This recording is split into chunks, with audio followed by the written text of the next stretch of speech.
Rejoignez les chroniques de Reddit et plongez dans d'autres récits, mais d'abord, écoutez celui-ci. Je m'appelle Maya Collins. J'ai 30 ans. Et pendant la majeure partie de ma vie d'adulte, j'ai cru qu'être la fille sur laquelle on pouvait compter signifiait rester silencieuse pendant que tous les autres s'appuyaient sur moi. Je payais des factures dont personne n'admettait l'existence. Je couvrais des urgences qui n'en étaient jamais vraiment. Je souriais pendant les dîners de famille où mon argent était le bienvenu, mais pas ma voix. Puis, un après-midi, au beau milieu d'un brunch de la fête des mères que j'avais organisé et payé, ma mère m'a regardé comme si j'étais une étrangère mendiant de l'attention. Sa voix a fendu la table si vivement que même le serveur s'est figé. Elle a dit que je n'avais jamais rien fait de significatif pour cette famille. Puis elle m'a dit que j'étais inutile, qu'ils n'avaient jamais eu besoin de moi, et que je ferais mieux de partir avant de me ridiculiser davantage. Personne ne m'a défendu. Pas une seule personne. Je n'ai pas crié. Je n'ai pas jeté la vérité à travers la table. J'ai simplement posé ma serviette à côté de mon assiette intacte, j'ai pris mon sac à main, et je suis sorti. Ce qu'ils ne savaient pas, c'est que mon silence n'était pas une faiblesse. C'était le début de la fin. Pendant un mois, personne n'a appelé pour me demander si j'allais bien. Puis le numéro de mon frère s'est affiché sur mon téléphone, et les premiers mots qui sont sortis de sa bouche n'ont pas été des excuses. Il avait l'air paniqué et m'a demandé pourquoi son école disait que les paiements avaient cessé. J'ai regardé l'écran, comprenant enfin exactement ce que j'avais été pour eux, et j'ai dit, demande à la famille que je n'ai soi-disant jamais soutenue. Après cela, j'ai retiré chaque carte, chaque compte, chaque filet de sécurité qui les reliait à moi. Et en moins de 48 heures, la famille qui prétendait n'avoir jamais eu besoin de moi a commencé à s'effondrer. Avant que je vous raconte ce qui s'est passé après mon départ, dites-moi ceci, quelle heure est-il là où vous êtes en ce moment? Et d'où regardez-vous cette vidéo? Je veux savoir jusqu'où voyage cette histoire. Pendant des années avant ce brunch de la fête des mères, j'avais été la personne qui réglait les problèmes que personne d'autre ne voulait nommer. Je n'ai pas commencé riche. Je ne me suis pas réveillé un matin avec une entreprise, une maison et assez d'économies pour sauver tout le monde. J'ai gagné chaque morceau de ma vie à la dure. À l'université, j'avais une bourse, 2 emplois à temps partiel et une Honda d'occasion qui faisait un bruit de grincement chaque fois que je tournais à gauche. J'ai étudié les soins vétérinaires parce que les animaux étaient la seule chose qui avait toujours eu du sens pour moi. Ils ne vous flattaient pas quand ils avaient besoin de quelque chose. Ils ne prétendaient pas que l'amour était la même chose que la possession. Ils venaient vers vous effrayer, malade ou blessé. Et si vous les aidiez, ils vous faisaient confiance. Après l'obtention de mon diplôme, j'ai travaillé dans une clinique bondée en dehors d'Austin, puis j'ai économisé assez pour acheter une vieille camionnette et la transformer en service vétérinaire mobile. Au début, les gens ont ri de l'idée. Mon père a dit que conduire un peu partout pour faire des vaccins et soigner des chiens dans les allées des gens n'était pas une vraie carrière. Ma mère a dit que cela ressemblait à ce que fait une personne quand elle ne peut pas être embauchée dans un meilleur endroit. Mon frère a à peine levé les yeux de son téléphone quand je lui ai dit que j'avais mes 10 premiers clients. Mais j'ai continué. Je travaillais les week-ends. Je répondais aux appels d'urgence à minuit. J'aidais les propriétaires âgés qui ne pouvaient pas soulever leurs animaux pour les mettre dans leur voiture. Je soignais les animaux secourus à moitié prix quand les refuges étaient débordés. Lentement, la camionnette est devenue 2 camionnettes, puis 3. Ensuite, j'ai embauché un vétérinaire, puis un autre. Au moment où j'ai eu 30 ans, ma clinique mobile avait une liste d'attente, des contrats avec des résidences pour personnes âgées, et plus de stabilité que quiconque dans ma famille n'en avait jamais attendu de moi. C'est alors que leur ton a changé. Soudainement, mon travail n'était plus embarrassant. Soudainement, ils étaient fiers de mon indépendance. Soudainement, j'étais membre de la famille, d'une manière dont je ne l'étais pas à l'époque où je mangeais des nouilles au-dessus de mon évier en priant pour que mon compte chèque survive une semaine de plus. La première demande a été petite. Ma mère a dit que la facture de la taxe foncière de la maison de Plano était arrivée au pire moment et m'a demandé si je pouvais la couvrir juste le temps que le chèque de commission de mon père soit encaissé. J'ai dit oui. Ensuite, le pick-up de mon père a eu besoin de réparation parce qu'il a dit qu'il ne pouvait pas aller travailler sans lui. J'ai payé. Puis, la prime d'assurance de ma mère est arrivée à échéance et elle a dit que cela ferait très mauvais genre si une femme qui vend de l'assurance avait une interruption de police. J'ai payé à nouveau. À chaque fois, il me disait que c'était temporaire. À chaque fois, il promettait qu'il se rattraperait. Ils ne l'ont jamais fait. Ensuite est arrivé le programme d'aviation de mon frère. Il avait décidé qu'il voulait devenir pilote de ligne. Et mes parents ont traité cette décision comme s'il avait annoncé qu'il allait sauver le monde. Il parlait de son avenir comme s'il leur appartenait à tous. Comme si un jour il piloterait des jets privés et ferait honneur au nom de la famille. Les frais de scolarité étaient chers. Les heures de vol étaient chères. L'équipement était cher. Et, d'une manière ou d'une autre, chaque partie coûteuse de son rêve a trouvé le chemin de ma boîte de réception. Ma mère a dit que j'avais de la chance d'être en position d'aider. Mon père a dit que la famille investissait dans la famille. Mon frère a dit qu'il me rembourserait quand il gagnerait un salaire de pilote. Je voulais les croire. Vraiment.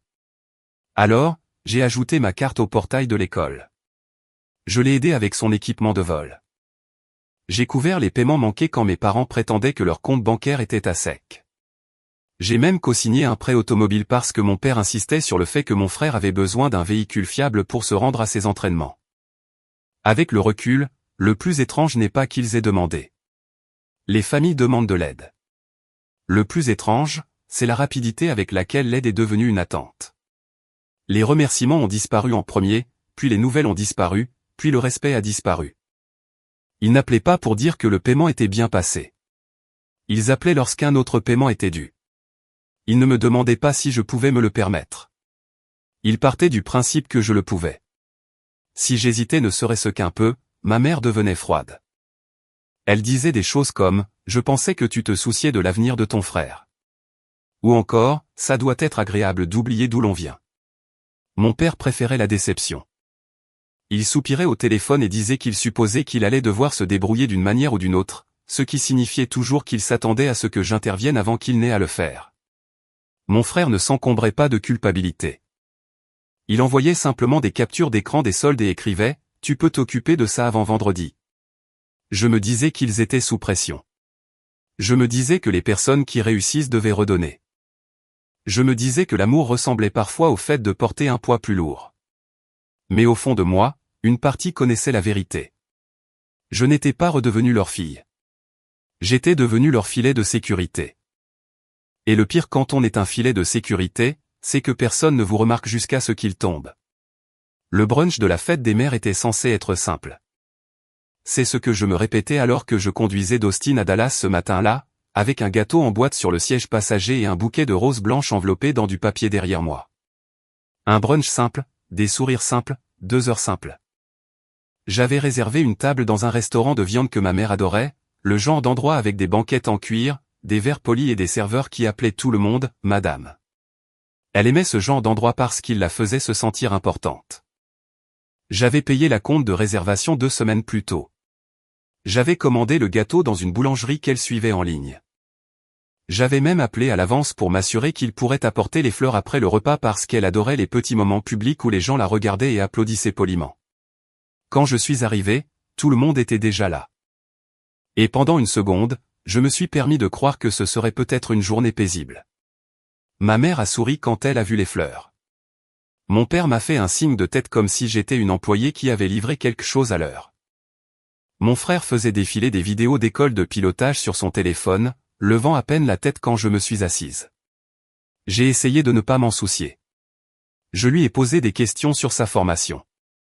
Il a parlé pendant 15 minutes d'affilée des conditions météorologiques, de la maintenance des avions et du fait que son instructeur disait qu'il avait des instincts naturels. Ma mère rayonnait comme si chaque mot provenait d'une future célébrité. Mon père a dit au serveur que son fils allait devenir pilote et le serveur a souri parce que c'est ce que font les serveurs quand les clients veulent être admirés. Puis ma mère a commencé à dire à la table à quel point elle était fière que notre famille ait toujours travaillé dur pour tout ce que nous avions. Cette phrase s'est posée sur ma poitrine comme une pierre. J'ai regardé le menu, puis le gâteau que j'avais payé, puis la montre de mon frère, dont je savais qu'elle avait été achetée avec un paiement par carte que j'avais couvert après qu'il l'eût qualifié de dépense de remise de diplôme, même s'il n'avait encore obtenu aucun diplôme. Je ne voulais pas gâcher la journée.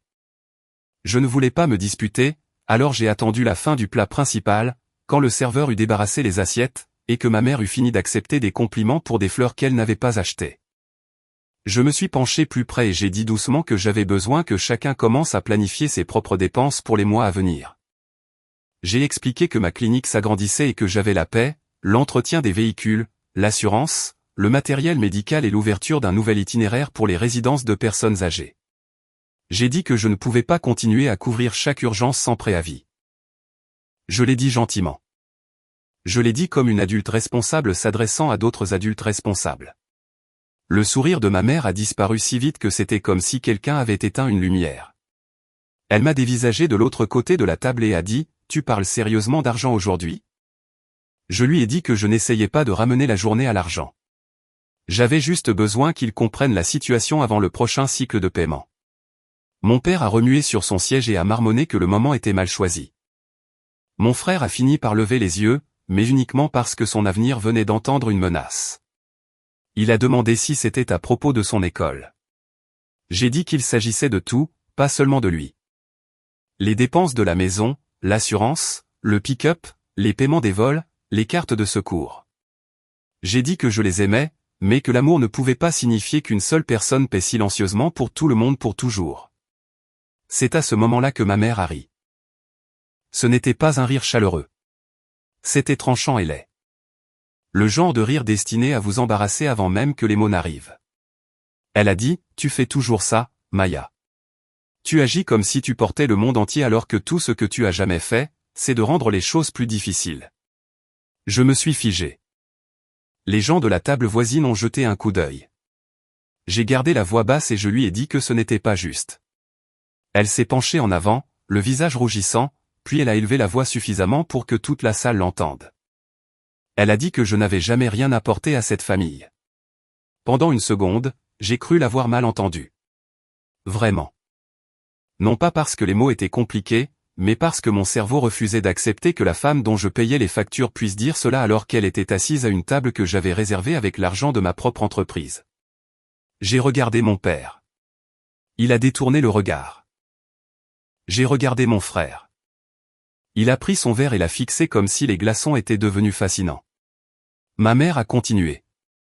Elle a dit, « Tu as toujours été dramatique, toujours à essayer de faire culpabiliser tout le monde, toujours désespéré qu'on te considère comme spécial. » Puis elle a prononcé la phrase qui a fait disparaître tous les sons du restaurant derrière un bourdonnement dans mes oreilles. « Tu es inutile. Nous n'avons jamais eu besoin de toi. Arrête de te ridiculiser et pars. » C'était là. Pas une erreur. Pas un malentendu. Un verdict. J'ai senti quelque chose en moi s'immobiliser. Pas se briser. Pas exactement. Se briser sonne comme quelque chose de violent. C'était plus silencieux que ça. Comme une porte qui se ferme dans une maison que personne ne savait vide. Je voulais lui parler de chaque facture, de chaque nuit blanche, de chaque confirmation de paiement, de chaque fois où j'avais choisi leur confort plutôt que ma propre tranquillité. Mais je savais ce qui se passerait si je le faisais. Il me qualifierait d'émotive. Il dirait que je gâchais la fête des mères. Il déformerait la vérité jusqu'à ce que j'aie l'air cruel de l'avoir mentionné. Alors, je ne me suis pas défendu. J'ai plié ma serviette une fois, je l'ai posée à côté de mon assiette, je me suis levé et j'ai pris mon sac à main. Ma mère avait l'air satisfaite, comme si elle avait gagné. C'était sa première erreur. Mon frère a chuchoté mon nom, pas avec inquiétude, mais avec un avertissement, comme si j'étais censé me souvenir de ma place avant de rendre sa vie gênante. Je l'ai regardé, puis mon père, puis ma mère. Je n'ai rien dit. J'ai marché devant le pupitre de l'hôtesse, j'ai passé les portes vitrées vers le lumineux après-midi texan, et je ne me suis pas retourné. Derrière moi, ils avaient toujours le gâteau, les fleurs, la table et le spectacle. Ce qu'ils n'avaient plus, c'était moi. Le trajet de retour vers Austin a semblé plus long qu'il n'aurait dû l'être. Pendant la première heure, j'ai entendu la voix de ma mère en boucle. « Tu es inutile. Nous n'avons jamais eu besoin de toi. Arrête de te ridiculiser. » À la deuxième heure, j'ai arrêté de pleurer. À la troisième, j'étais calme. Et ce calme m'effrayait plus que la colère ne l'aurait fait. La colère m'aurait peut-être poussé à appeler et à hurler. Le calme m'a rendu pragmatique. Quand je suis arrivé à la maison, je ne me suis pas changé, je ne me suis pas servi du vin, et je n'ai rien posté en ligne. J'ai ouvert mon ordinateur portable et j'ai fait une liste. Le portail de l'école de pilotage, le prêt automobile, la prime d'assurance, le compte séquestre de la taxe foncière, les documents du prêt sur la valeur nette de la maison, la carte de crédit d'urgence, l'immatriculation du camping-car, le compte de secours des services publics. Chaque ligne était un film rattachant à des personnes qui venaient de nier que j'avais un jour maintenu quoi que ce soit ensemble. J'ai commencé par les choses simples. J'ai retiré ma carte des futurs paiements de l'école de pilotage. Je n'ai pas annulé ce que j'avais déjà payé. J'ai simplement arrêté de le financer. Je me suis retiré du prélèvement automatique du prêt automobile et j'ai demandé une confirmation écrite de mes obligations. J'ai annulé la carte de secours associée au service public de mes parents. J'ai changé les mots de passe de tous les comptes auxquels ma mère avait accès. Chaque étape était légale. Chaque étape était silencieuse. Chaque étape donnait l'impression de couper une corde que j'avais prise à tort pour une famille. Les éléments compliqués ont été transmis à mon avocate, Priyacha. Elle gérait les contrats de ma clinique et savait lire les petits caractères comme on manie une arme. Je lui ai envoyé les documents du prêt sur la valeur nette de la maison, le titre de propriété du camping-car, les virements bancaires, les reçus d'assurance, et les messages où mes parents promettaient un remboursement. J'ai écrit, j'ai besoin de savoir ce que je peux résilier, ce que je peux récupérer et ce à quoi je ne devrais pas toucher sans conseil juridique. Elle a répondu le lendemain matin, je me demandais quand tu te déciderais enfin à demander. Cette phrase m'a frappé de plein fouet. Cela signifiait que quelqu'un d'autre avait remarqué le schéma avant que je sois prête à le nommer.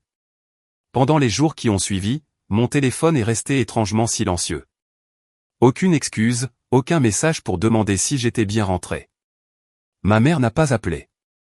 Mon père n'a pas appelé. Mon frère n'a pas appelé. Au début, le silence a fait mal. Puis il a tout expliqué. Ils ne s'inquiétaient pas de m'avoir perdu. Ils attendaient que je reprenne mon rôle. Ils pensaient que j'allais me calmer, me sentir coupable et réactiver l'argent avant que quoi que ce soit d'important n'arrive à échéance. J'ai préparé un petit sac, j'ai confié les opérations non urgentes à la responsable de ma clinique, et j'ai conduit vers l'ouest. J'ai réservé un Airbnb tranquille dans un ranch près de Santa Fe, un endroit avec un porche, des planchers en bois, et une vue assez large pour que mes problèmes paraissent plus petits. La première nuit, je me suis assise dehors avec mon téléphone face contre la table. Le silence semblait étrange. Je m'attendais sans cesse à une exigence, une crise, une nouvelle facture déguisée en affaire de famille. Rien n'est venu. Le lendemain matin, j'ai bu du café dans une tasse bleue ébréchée et j'ai réalisé à quel point j'étais fatigué. Pas seulement physiquement fatigué. J'étais fatigué d'être utile. Fatigué d'être la personne qui ne pouvait jamais avoir un mois difficile parce que tous les autres avaient construit leur bon mois autour de mon sacrifice. Pendant près de 4 semaines, je suis resté pour l'essentiel injoignable. Je prenais des nouvelles de ma clinique. Je répondais à Priya. J'ignorais tout le reste. Personne n'a vraiment cherché à me contacter. Aucune excuse n'est arrivée.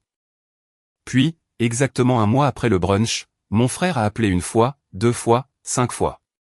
Puis il a envoyé un SMS, Maya, réponds. C'est pour l'école. J'ai fixé ces mots pendant un long moment. Pas de, est-ce que tu vas bien? Pas de, maman est allée trop loin.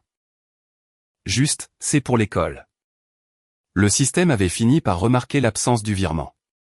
J'ai laissé le téléphone sonner une fois de plus avant de répondre. Je n'avais pas l'air joyeuse ni en colère. J'ai simplement dit, qu'y a-t-il? La voix de mon frère est passée, tendue et rapide. Il a demandé pourquoi l'école disait que ses paiements avaient cessé. Pas comment j'allais. Pas si j'étais toujours bouleversé. Pas s'il devait s'excuser d'être resté silencieux pendant que notre mère m'humiliait. Sa première préoccupation était l'argent. Ça aurait dû me blesser, mais cela a surtout confirmé ce que le mois dernier m'avait appris. J'ai demandé de quel paiement il parlait, même si je le savais déjà. Il a dit que le programme d'aviation avait envoyé un avis indiquant que son prochain bloc de formation ne pouvait pas être confirmé tant que le solde n'était pas réglé. Son instructeur l'avait averti que des paiements manqués pourraient le repousser à la fin du planning de vol. Il a dit que je devais régler ça avant lundi car il ne pouvait pas se permettre de perdre des heures. Le mot « permettre » m'a presque fait fermer les yeux. Il ne pouvait pas se permettre de perdre des heures, mais moi je me permettais de tout financer d'autres pour lui. Les frais de scolarité, la location de l'avion, les frais d'examen, le laboratoire de simulation, l'équipement et le pick-up qui l'emmenait à l'entraînement. Je lui ai demandé s'il avait parlé à nos parents. Il m'a répondu sèchement que ce n'était pas à propos d'eux. J'ai dit qu'il s'agissait absolument d'eux. Il m'a dit de ne pas être dramatique. C'était encore là. Le mot utilisé par la famille pour désigner la vérité qui les mettait mal à l'aise. J'ai regardé par-dessus le porche et j'ai dit, demande à la famille que je n'ai soi-disant jamais soutenue. Il est resté silencieux. Puis il a explosé. Il a dit que je le punissais pour quelque chose que maman avait dit. Il a dit que son avenir était en jeu. Il a dit qu'une vraie famille ne retirait pas son soutien sans avertissement. Je lui ai rappelé que j'avais prévenu tout le monde au brunch. J'avais dit que j'avais besoin qu'ils prévoient leurs propres dépenses. J'avais dit que je ne pouvais pas porter chaque facture pour toujours. En réponse, notre mère m'avait traité d'inutile et m'avait dit de partir. Il a dit qu'elle ne le pensait pas comme ça. J'ai demandé ce qu'elle pensait alors. Il a dit que je savais comment maman devenait quand elle était embarrassée. J'ai répondu que j'étais celle qu'elle avait embarrassée. Il n'a rien su répondre. Alors il a dit que papa allait être furieux. Je lui ai dit que papa pouvait être furieux contre la banque, l'école, le prêteur ou lui-même. Je n'acceptais plus le travail familial non rémunéré. Sa voix a baissé. Puis, pour la première fois, j'ai entendu de la peur sous le sentiment de droit acquis. Il a demandé ce qu'il était censé faire. J'ai répondu, paie pour ta propre formation. Demande une aide financière. Travaille à l'aéroport. Retarde le programme. Fais ce que tout le monde fait quand il veut quelque chose de cher. Il a dit que j'étais cruel. J'ai répondu, non, je suis honnête après des années à avoir été pratique. Puis j'ai mis fin à l'appel. Mes mains tremblaient, mais pas de regret. En quelques minutes, le groupe de discussion de la famille a commencé à s'allumer. Ma mère a écrit mon nom en majuscule. Mon père a exigé que je l'appelle immédiatement. Mon frère a envoyé des messages disant que c'était insensé. Je n'ai pas répondu. J'ai ouvert mon ordinateur portable et supprimé toutes les méthodes de paiement enregistrées encore attachées à leur compte. J'ai supprimé l'accès partagé à mon dossier de reçu. J'ai retiré ma mère en tant qu'utilisateur autorisé d'une carte d'urgence qu'elle avait promis d'utiliser uniquement en cas de gravité, puis qu'elle avait utilisée pour des courses, des acomptes de salon de beauté. Et une réservation d'hôtel pour le week-end qu'elle qualifiait de nécessaire contre le stress. J'ai changé le mot de passe du portail d'assurance, supprimé les autorisations de transfert automatique et envoyé un email à Priya avec l'objet du message. C'est parti. Sa réponse est arrivée 20 minutes plus tard, bien. Ne t'implique pas émotionnellement. Conserve tout. Alors, j'ai sauvegardé chaque SMS, message vocal et menace déguisée en inquiétude. Ce soir-là, je me suis assise sur le porche jusqu'à ce que les étoiles apparaissent. Pendant des années, j'avais confondu la paix avec le fait que tout le monde aille bien. Mais la paix, ce n'était pas de garder tout le monde dans le confort.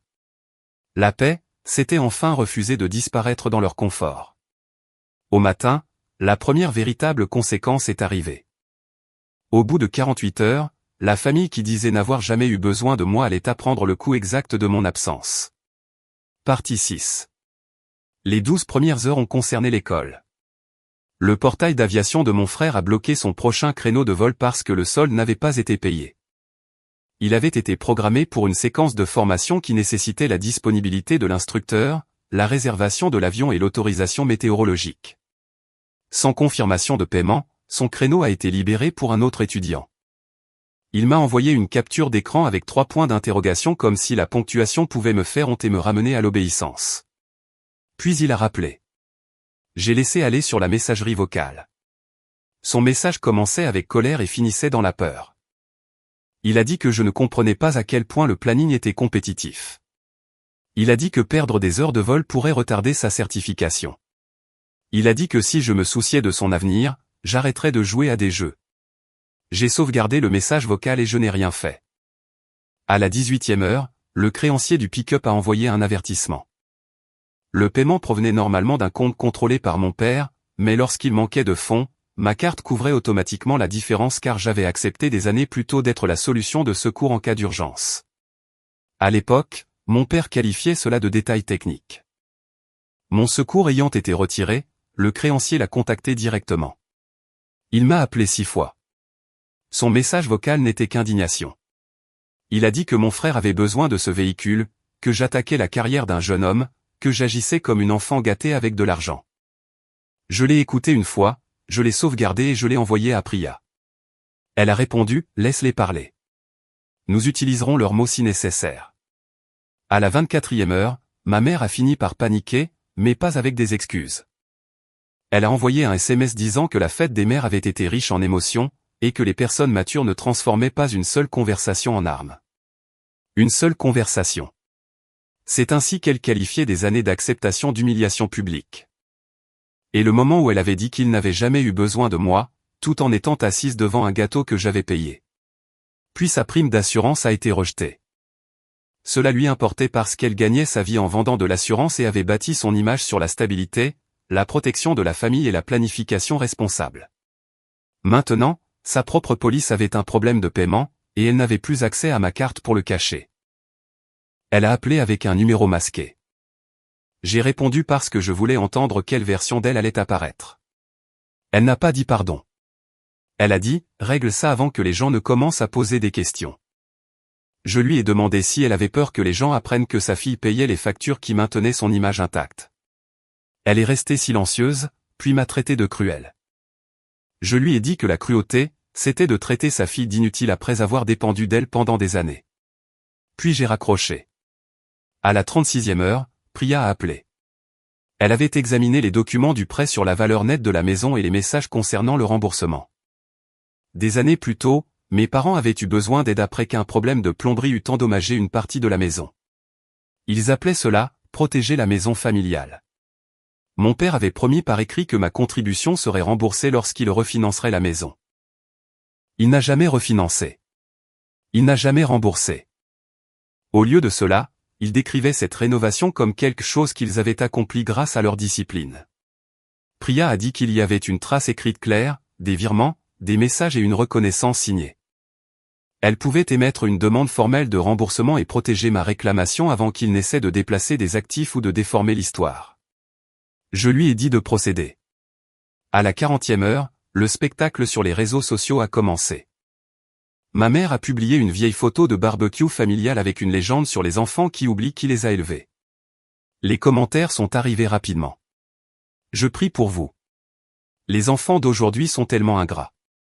L'amour d'une mère n'est jamais apprécié.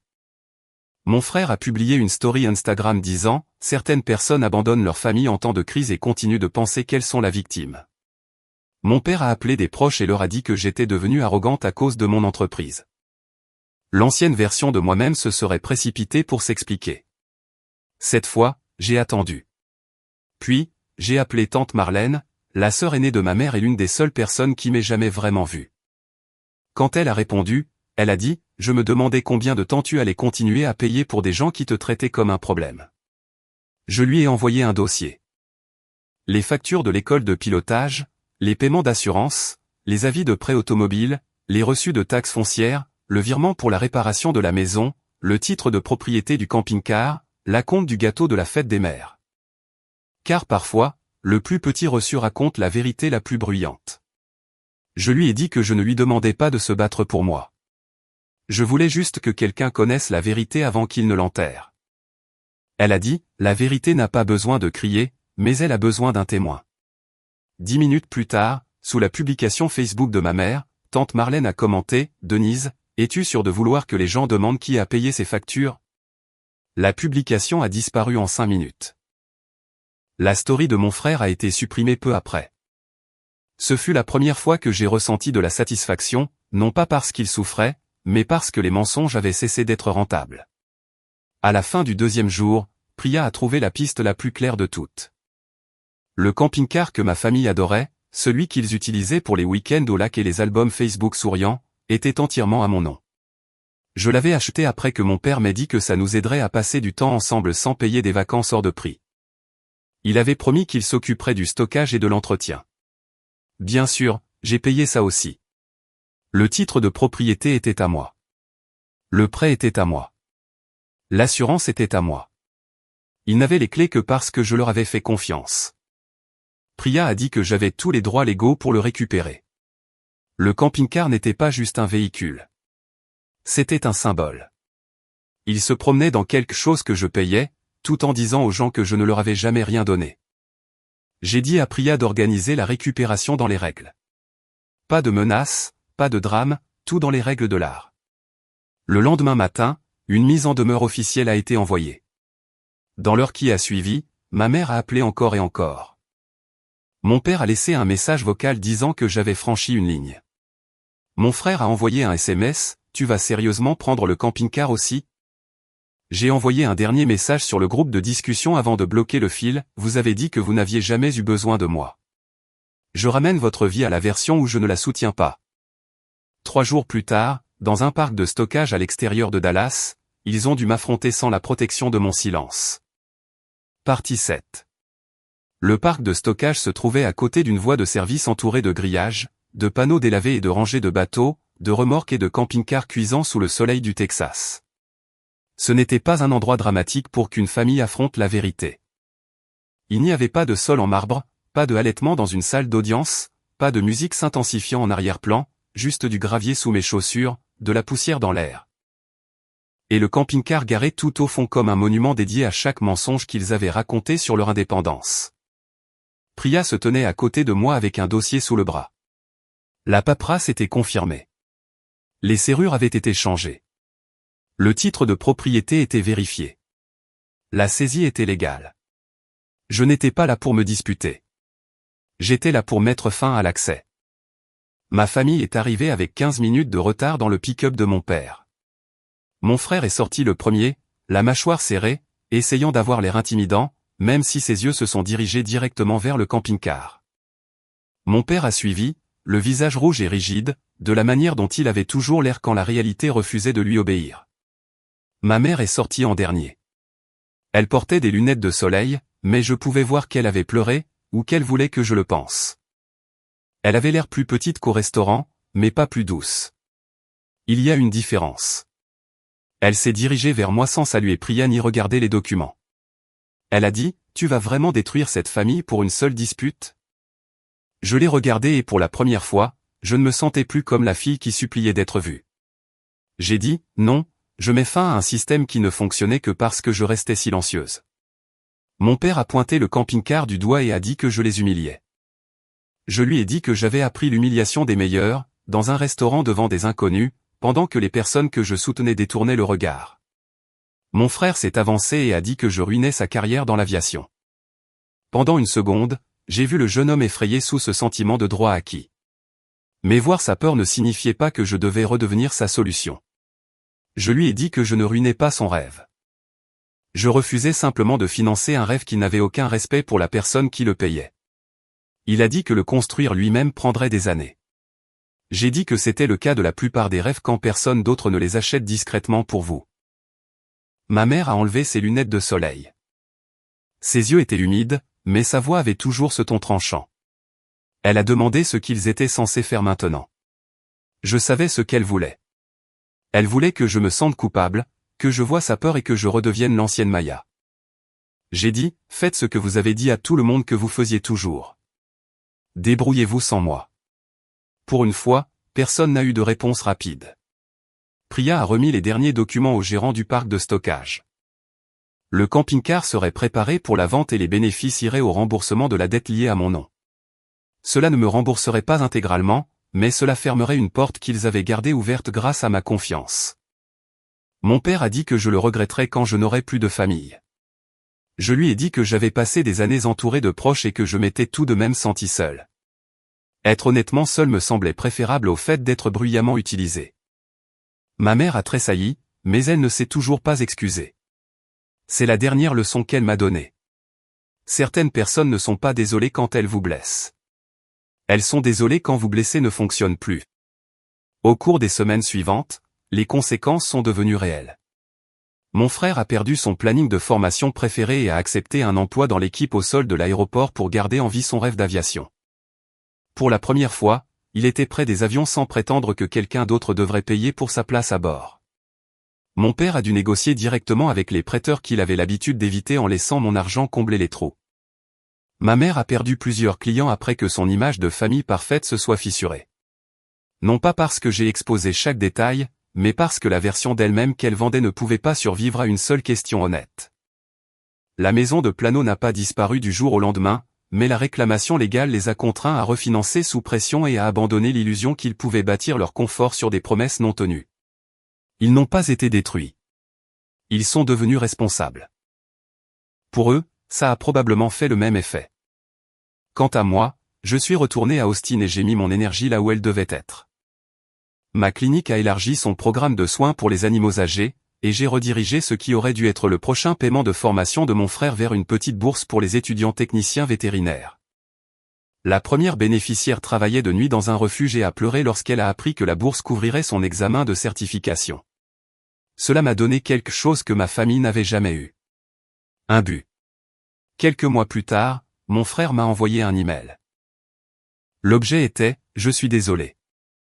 Il a écrit que travailler à l'aéroport lui avait montré combien de personnes se battaient pour des opportunités sans que personne ne leur paie la voie. Il a écrit qu'il avait été égoïste et qu'il aurait dû me défendre lors du brunch. Peut-être qu'il le pensait vraiment. Peut-être que la vie avait finalement rendu les regrets pratiques. Je n'ai pas répondu ce soir-là. J'ai archivé l'email et j'ai conduit pour rentrer chez moi sous le ciel orangé d'Austin, ne ressentant aucune urgence à pardonner selon le calendrier de quelqu'un d'autre. J'avais passé trop d'années à confondre le pardon avec l'accès immédiat. Maintenant, je comprenais que la paix pouvait avoir des limites. L'amour pouvait avoir de la distance. La famille pouvait être réelle sans qu'on la laisse vous vider de votre substance. La leçon que j'ai tirée de tout cela était simple.